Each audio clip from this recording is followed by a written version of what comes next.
Here we explore the human experience through the mind, the body, and the soul.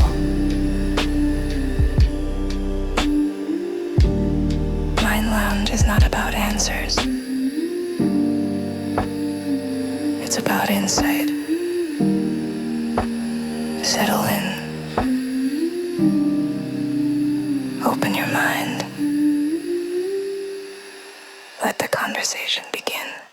Welcome back to the Deep Dive. And I have to be honest with you, right out of the gate, today's stack of research is heavy. And I don't just mean, physically heavy. Yeah. Though the sheer volume of court documents and affidavits we have here it's enough to break a sturdy desk. It is a heavy one. Yeah, I think this is probably the most dense stack we've ever covered. Yeah. We're dealing with topics that sit right at that really uncomfortable intersection of absolute power, the justice system, and The darkest corners of human behavior. Exactly. Exactly. And usually, we try to keep things a little lighter, maybe throw in a fun fact to warm up. But today, we're kind of on a mission. We're looking at a topic that I think everyone feels is wrong, Even if they can't quite articulate the legal specifics, we're talking about this concept of the glass house. That's a very fitting metaphor for the structural inequality we're about to get into. It just feels like we, the regular citizens, you listening right now, we're all living in a glass house where the authorities can see everything we do. Our finances, our movements, our digital footprint, our texts. But the people throwing the stones, the elites, for lack of a better word, they seem to be living in a bunker next door. Yeah, a concrete lead-lined black box of redacted files and lost evidence. The black box, that's it. And that really is the central paradox we're exploring today. We have this massive surveillance state that is supposedly built for safety. Right, to protect the vulnerable. That's the sales pitch. Yet when it comes to the most heinous crimes committed by those with the most access to power, suddenly the surveillance malfunctions. The cameras are off. The files are sealed. The hard drives go missing. Conveniently. So here's the roadmap for today. We're going to start with the recent news, the legal battles surrounding the Jeffrey Epstein files. And I want to be super clear right now. This is not a partisan issue. Not at all. If you're sitting there thinking this is a right-wing conspiracy or a left-wing witch hunt, you need to look at the sources. The efforts to uncover this are bipartisan. We have Democrat Ro Khanna and Republican Thomas Massie actually working together on this. Which, in the current political climate, that's like a unicorn sighting. Right. When you see a progressive Democrat and a libertarian-leaning Republican aligning perfectly on an issue, that's a signal flare. It tells you the issue touches on something fundamental to the structure of governance itself, something that goes way beyond the usual theater of politics. Absolutely. Now, a quick rules of engagement for you listening. The subject matter involves trafficking and crimes against children. It's dark stuff. It is. So we are going to respect your ears and the victims by refraining from explicit language. No. We're going to bleep out the specific three-letter S word referring to the act itself, and we aren't going to be gratuitous with descriptions. Correct. Our goal isn't to shock you with graphic details for the sake of it. Our goal is to report on what's in the documents and to analyze the systems that allow these networks to exist in the first place. We're looking at the architecture of corruption. Exactly. Not just the individual crimes. And we're also going to touch on the controversial Pizzagate dossier later in the hour. Now, I know some people hear that word and immediately tune out because they've been told it's debunked nonsense. Right. It's been branded. It's been branded. But our goal here is neutrality. We aren't here to tell you this is undeniably true or this is total fiction. We are here to look at the coincidences in the files that have fueled these theories and ask why they persist. It's really about understanding pattern recognition. Why do people stop trusting the official narrative? Usually it's because the official narrative stops making any sense. When the coincidences stack up way too high, the human brain just demands a better explanation. So let's unpack this. Section 1, the legal chessboard, or maybe we should call it How to Hide a Client List 101. That's probably more accurate. We have a recent video source about a court ruling by Judge Angel Mayer. What exactly happened here? Because to the average person, a judge denying a motion just sounds like case closed. Yeah, it sounds final, but it's far from it. It is, however, a classic example of what our sources call law chess. Law chess. It's a game of maneuvering where the goal isn't necessarily justice in the moral sense, but procedural victory. So here's the setup. Representatives Ro Khanna and Thomas Massie, along with some victims of the Epstein network, were pushing for the release of the Epstein files. Okay. But they didn't just want the DOJ to release them, they wanted a special master appointed. A special master. That sounds like a character from a fantasy novel. Yeah. I know it's a legal term, but what does it actually mean in this context? Why did they need one? Why couldn't the Department of Justice just hand over the USB drive? Well, think of it this way. If you were a teacher and you suspected a student of cheating on a test, would you let that student grade their own exam? Absolutely not. They'd give themselves an A+, no question. Exactly. The DOJ is the entity holding the files, but the DOJ is also the entity that cut the original non-prosecution deals with Epstein years ago. Right, the infamous sweetheart deal. They're the ones who have redacted names for years. So the argument from Khanna and Massie is that the DOJ has a massive, glaring conflict of interest. They're protecting their own reputation or, maybe specific people. So official master is like an umpire, a neutral party. Yes, precisely. A special master is a neutral third party, usually a retired judge or a very highly respected attorney appointed by the court to come in, take possession of the documents and say, I don't care about your reputation, I only care about the law. I am just calling balls and strikes. Exactly. I will read these documents and I will decide what the public gets to see. It completely removes the process from the hands of the people who might have a very vested interest in keeping things quiet. Okay, that sounds entirely reasonable. In fact, it sounds like the only way to get the actual truth. So why did Judge Mayer say no? He denied the request, but the reasoning is just fascinatingly technical. He didn't say, no, you're wrong. He cited a lack of authority. He essentially said, I hear you, I understand the concerns of the congressman and the victims, but I can't do this. Why not? Because there is no active lawsuit specifically challenging the Department of Justice's noncompliance with the Epstein Files Transparency Act. Wait, pause. The judge is saying, I agree this is a problem, but you filled out the wrong form. In a simplified way, yes. It's a procedural roadblock. He's arguing on the basis of legal standing.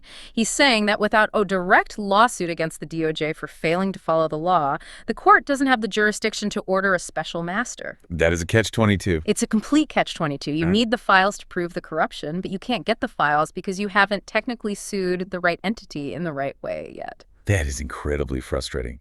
It feels like a maze where every single exit just leads you right back to the entrance. Mm-hmm. And speaking of the DOJ, our sources are not holding back on their criticism here. They specifically mentioned Pam Bondi and the Department of Justice as being, well, obstructionists. The allegations in the source material are severe. I mean, they're suggesting a potential criminal conspiracy to obstruct justice. A criminal conspiracy, wow. The argument is that the DOJ is deliberately dragging its feet or actively hiding information to protect individuals named in those files. They are, quite simply, running out the clock. But isn't there a law? The Epstein Files Transparency Act? I thought that was supposed to fix all of this. Congress passed it. It should be binding. It was intended to be, but here is the fatal flaw, and it's a detail that often gets buried in the headlines. Okay.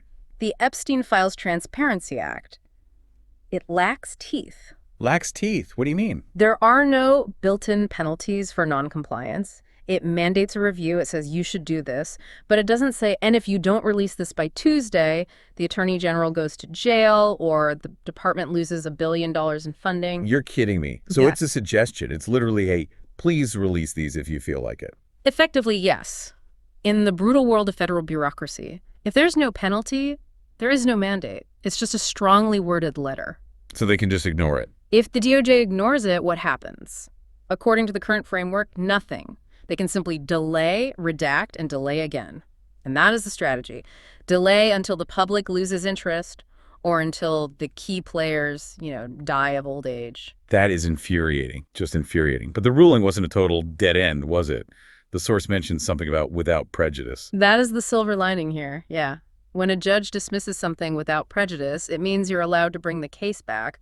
You're not banned from trying again. Okay, so there's another move on the chessboard. There is. So, the path forward that the sources discuss is a new lawsuit. A new lawsuit where the victims themselves join as plaintiffs. Exactly. If the victims join the lawsuit, it establishes the legal standing that the judge said was missing. It makes the harm concrete in the eyes of the court. So this isn't over, but it is a setback. It buys the defense, if we can even call the secrecy apparatus that, more time. It really does feel like a game of law chess, where the pawns are regular people and the kings and queens are just untouchable. And while they're playing this game, real questions remain completely unanswered. Which I think brings us to the second part of our deep dive, the pattern of impunity. This is where we move from the courtroom procedure to the reality of the crime itself. And the biggest question, the one that just haunts this entire case, is what some call the Maxwell paradox. I heard this term. Break it down for us. Yeah. It's the idea that Ghislaine Maxwell was convicted of trafficking, right? She is in prison right now for trafficking. Precisely. And we have to look at the actual definition of the crime. Trafficking is a transaction. It requires a supply and a demand. You cannot be a trafficker if you do not have a customer. You cannot sell a product if no one is buying it. Right. If you have no customers, you're just a kidnapper or an abuser. But she was convicted of bleep trafficking. Which implies she was providing victims to third parties. And yet the official record, at least in terms of who has been prosecuted, is completely silent on the customers. It's a logical impossibility. It is. We have a convicted supplier and apparently a ghost clientele. It defies all logic. It's like convicting a massive drug cartel for distribution, but then claiming they never actually sold drugs to anyone. And we know there were others involved. The source material references FBI and DOJ records from as far back as 2019 that mention approximately 10 alleged co-conspirators. 10. That's not a small number. That is a network. About 10, yeah. And we have names that just sort of float to the surface and then sink again. The sources highlight Jean-Luc Brunel. Oh, right. The French modeling agent. He's a prominent French modeling agent, yeah. The guy who was basically the scout. He ran the modeling agency that allegedly funneled girls into the operation. Allegedly, yes. He was deeply, deeply enmeshed in the network. But what happened to him? He was arrested. He was arrested, put in a French prison, and then found dead in his cell. Another convenient death, as the source puts it. It's a pattern, just like Epstein. It's a disturbing pattern. And then there's Mark Epstein, Jeffrey's brother. The sources note that he briefly popped up in the media to make a comment and then just vanished. Gone. Not in a mysterious disappearance sense, but he just stepped out of the public eye completely, went silent. It's like there's a containment protocol. Right. Anyone who gets too close to the core of this thing either gets removed or goes totally silent. But I want to talk about the why. Why is this system protecting these people? Is it just about money? Is it just because they're rich? The sources suggest it's more than just wealth. I mean, wealth buys you a good lawyer. It doesn't buy you this level of systemic immunity. Yeah, what does it? The sources point to intelligence. And this is where we have to look at the sweetheart deal. This is the deal Alex Acosta gave Epstein back in Florida, right? Years before the big New York arrest. Correct. We have to remember, Epstein was facing very serious federal charges back in the late 2000s. He should have gone away for life. Instead, he got this non-prosecution agreement that was just shockingly lenient. He was allowed to leave jail during the day for work release. He basically used the jail as a hotel. Which is insane. And when Acosta was asked about this later, I think it was during his confirmation hearings for Trump's cabinet, what was his excuse? Yeah. Because he had to justify letting a monster walk. The source quotes Acosta as saying he was told that Epstein belonged to intelligence. Belonged to intelligence, that phrase. It sends a shiver down my spine. It doesn't say he was an informant. It says he belonged to them. It's a possessive term. What does that even imply? It implies that he was an asset, that his operation wasn't just some rich guy's sick perversion, it was a tool. The theory presented in our sources, and this is a theory supported by the layout of his properties, the hidden cameras, the high-profile guest list, is that this was a honey trap operation. A honey trap. That's Spycraft 101. Textbook. You get a powerful person in a compromising position, usually something bleep-related. You film it, and then you own them. Forever. Exactly. If you have a video of a prime minister, a tech CEO, or a leading scientist engaging in illicit acts with a minor, you don't need to bribe them. You don't need to threaten them with violence. You just whisper in their ear. And suddenly, that politician votes a certain way. That scientist suppresses a certain discovery. That CEO hands over user data without a warrant. It turns the government into a puppet show. The real power is with the blackmailers. And that is why the client list can never be released. It's not just about embarrassing a few rich men. It's about revealing the strings that control the puppets. It suggests that blackmail is, as the source says, a function of government. Or at least a function of the intelligence apparatus that operates within and around the government. It's the ultimate leverage. And the sources list some heavy hitters who were connected to Epstein. Ehud Barak, the former prime minister of Israel. Yep. Sergey Brin from Google. Mike Ovitz from Disney. These people were subpoenaed or linked in investigations, yet the media coverage was I mean, minimal compared to the gravity of the implications. Barely a ripple. And then you have intellectual giants like Noam Chomsky. This source discusses how dismissive Chomsky was when he was asked about his meetings with Epstein. He basically just said, it's none of your business. Which is incredibly ironic for a man who has made his entire career out of questioning power structures. But it is our business when these people run the world. And this isn't a new phenomenon, is it? The source mentions this has been going on for decades. It's essential to understand that Epstein is likely just the latest, maybe the most visible iteration of a systemic issue. The source points to the Franklin scandal. Back in the late 80s, early 90s. Yeah, in Omaha, Nebraska. Allegations of a trafficking ring that went all the way to Washington, D.C. The source mentions a reporter who was investigating it was killed. Of course.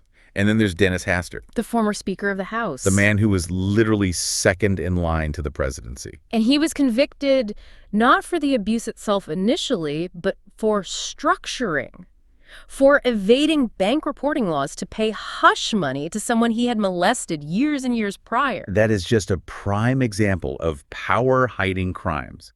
He was paying to keep a dark secret buried while holding one of the highest offices in the land. It's unbelievable. And then you have to consider the Hollywood angle. The source brings up Kevin Spacey. They describe him as a brilliant creep and a real-deal villain.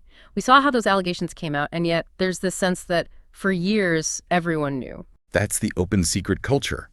And it's still happening. Matthew Lawrence, the actor, he recently came out with allegations about an Oscar-winning director. It seems like these environments, politics, Hollywood, intelligence, they're just breeding grounds for this predatory behavior because the immunity is built in. Immunity is exactly the right word. But here's the contrast, and this is where the glass house metaphor really shatters for me. Okay. While these elites operate with immunity and anonymity, what is happening to the rest of us? This is section 3, the surveillance paradox. And this is the part that just makes me angry. Because we're being sold this idea that surveillance is for our safety. If you have nothing to hide, you have nothing to fear. That is the marketing slogan. But the sources argue pretty forcefully that the surveillance architecture isn't built to catch them, it's built to track you. We're entering what's often called the fourth industrial revolution. That sounds like a buzzword from a boring Davos conference, but the source makes it sound terrifying. What does it actually mean for you listening at home? It's the move toward a fully digitized economy and society. The elimination of cash. The end of financial anonymity. So every coffee I buy, every donation I make, every book I purchase, it's all on a permanent searchable ledger. Exactly. And the source specifically mentions CBDCs, central bank digital currencies. If money becomes fully programmable and centralized, the government technically has the ability to just turn off your ability to transact. If they don't like what you say or who you support or where you go, just click. And you're broke. That is the fear. And it goes way beyond money. The source discusses the integration of AI and data for pre-crime. Like in Minority Report. Yeah, it sounds like science fiction, but it's happening. Taking vast amounts of data, your browsing history, your location data, your purchases, and feeding it into algorithms to predict if you are likely to commit a crime. Okay, so let me get this straight. If I search for the wrong combination of things online, or I drive to a suspicious area, an algorithm might flag me as a potential criminal before you've even done anything. But we have a list of people who actually flew on a private jet to an island known for trafficking, and we can't even get their names released. That is the double standard in a nutshell. The burden of proof for the average citizen is becoming non-existent. Suspicion is enough for scrutiny. But the burden of proof for the elite is impossibly high. Proof gets lost. Files get redacted. It evaporates. And they're coming for the kids too, not just in the physical sense we discussed earlier, but digitally. The source mentions Roblox.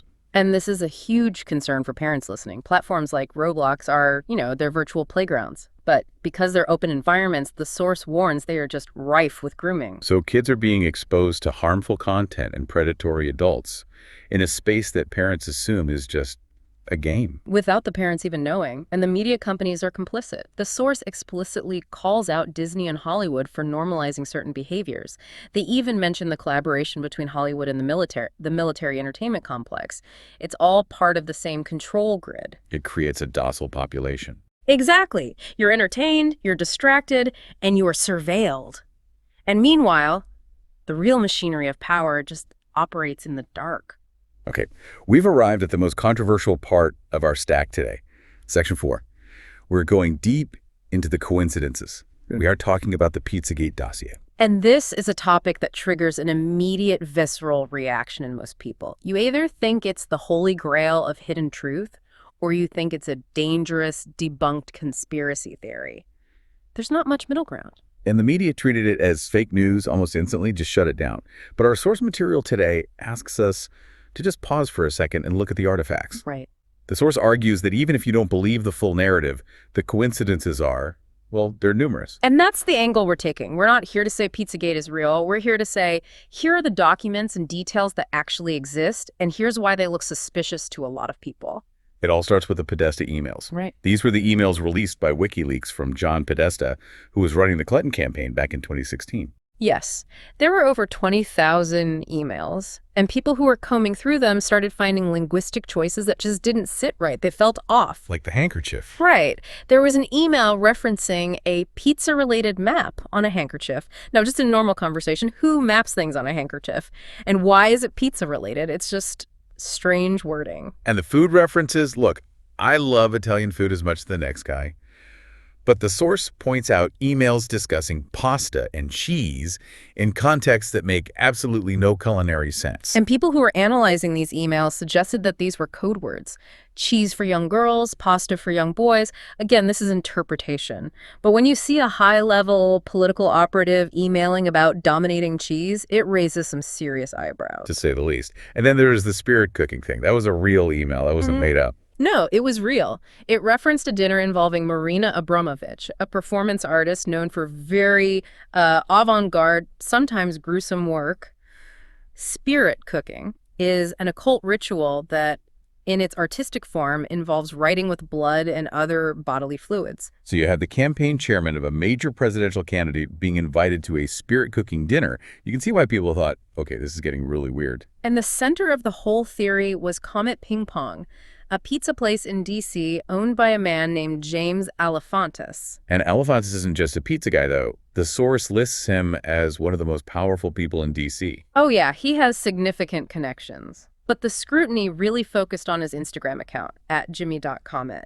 The source describes a series of posts that are, objectively disturbing. Like the photo of a child with the hashtag chicken lovers.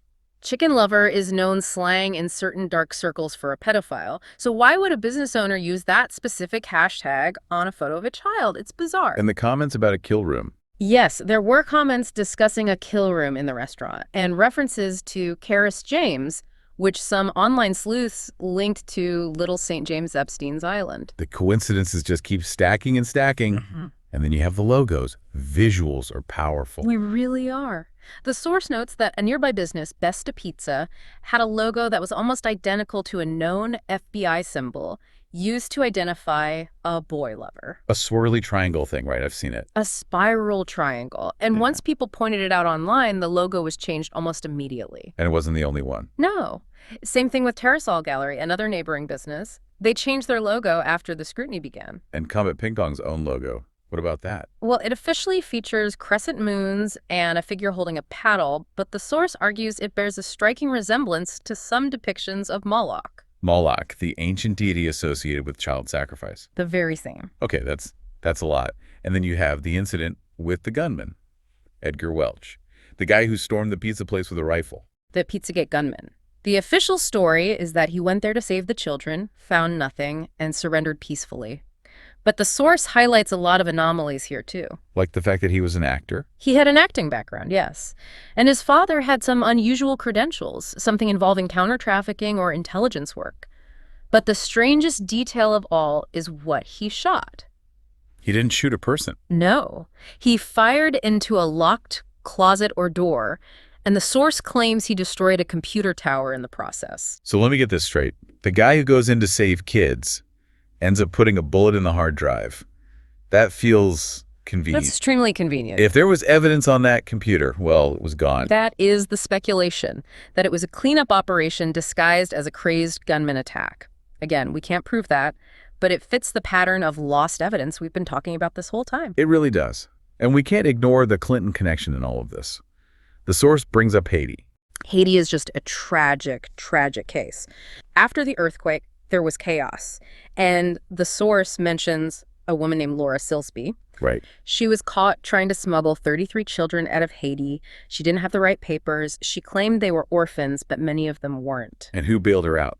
Or who intervened? Bill Clinton intervened. Her sentence was drastically reduced. But here's the kicker.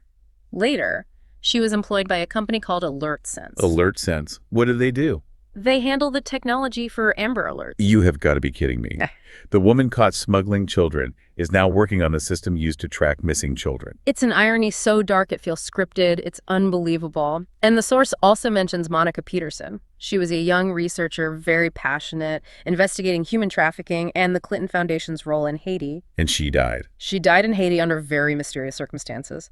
Ruled a suicide or an accident, depending on which report you read. But the timing was incredibly suspicious to those who were following her work. And Frank Giustra. He's a major donor and trustee of the Clinton Foundation, and the source notes that his Alpha project had a logo that was, again, identical to that controversial spiral symbol we mentioned earlier. It just goes on and on and on. It's a web. And I think that's why people get so obsessed with this, because even 10% of this is true. If even 10% is true, it implies a level of corruption that is almost unfathomable.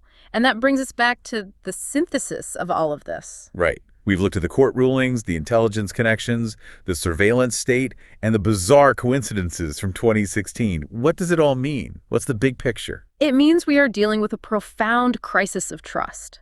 The burden of proof has been completely weaponized. For the powerful, the lack of a smoking gun, often because the gun was redacted or destroyed, means they're innocent. But for the public? For the public, the existence of metadata is enough to condemn you. And the fact checkers. The source mentions them specifically. They argue that fact-checkers are often partisan tools. They will take this complex web of suspicious connections and just stamp fake news on it because one minor detail is off, or simply because there's no official confession. They ignore the symbolism, the coded language, the patterns. They gaslight us. They tell us, don't believe your lying eyes. That logo is just a pizza slice. That email about spirit cooking is just art. That dead whistleblower is just a tragedy. And that is why these theories will never die. Because until there is actual transparency, until the client list is released, until the unredacted files are shown to the world, the public will fill in the blanks. And the blanks are terrifying. So here's the final provocative thought for you to chew on today. We are told the surveillance state, the cameras, the digital ID, the AI monitoring is there to stop crime. It's there to protect the children. Yet the system seems to have a massive glaring blind spot. It can spot a jaywalker from a satellite, but it cannot seem to find the client list of the most prolific trafficking ring in modern history. Is the system broken? Or is it working exactly as it was intended to? That is the question, isn't it? If the purpose of the machine is to protect the operators of the machine, then it is functioning perfectly. On that cheery note, look, don't just take our word for it. We always say this. Go look at the sources. Read the ruling. Look at the logos for yourself. Make up your own mind. But don't ever stop asking questions. Critical thinking is the only defense we have left. Thanks for diving deep with us today. Stay curious and stay safe out there. We'll see you next time.